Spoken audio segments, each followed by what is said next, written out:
Boris Johnson believes the chances of a Brexit deal are fading away unless the European Union accepts the reality that Britain will reclaim control of its coastal waters.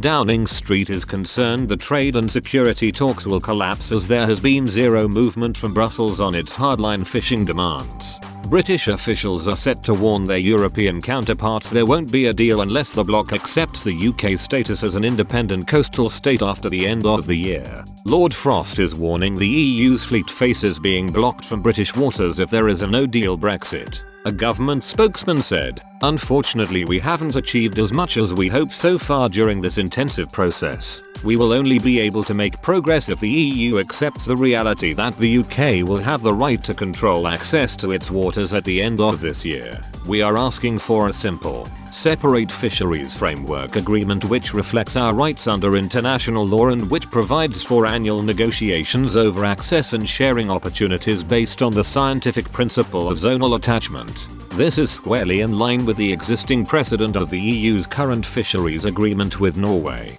The EU also does not seem to have realized the scale of change in fishing rights they face if there is no agreement." Michel Barnier, the EU's chief Brexit negotiator, has told close allies he must compromise in the battle to keep control over Britain's fishing grounds if he is to secure a Brexit deal. But hardline member states, led by France, are pressing the Brussels diplomat to maintain the bloc's intransigent approach in the talks. The EU's leading coastal nations are demanding the same level of access for their fishing fleets to the UK's waters. The row, one of three major sticking points preventing a significant breakthrough, threatens to derail the whole trade and security deal being brokered between the UK and EU.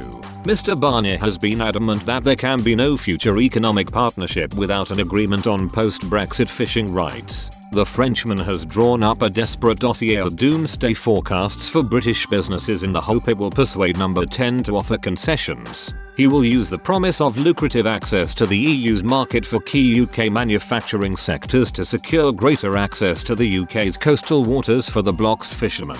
Ahead of the talks, he briefed a private meeting that import taxes on British-made lorries alone would cost the UK economy more than £900 million a year. One insider revealed Mr. Barnier has drawn up a dossier of the profits made by British companies if the UK is offered a zero-tariff, zero-quota trade deal by the bloc.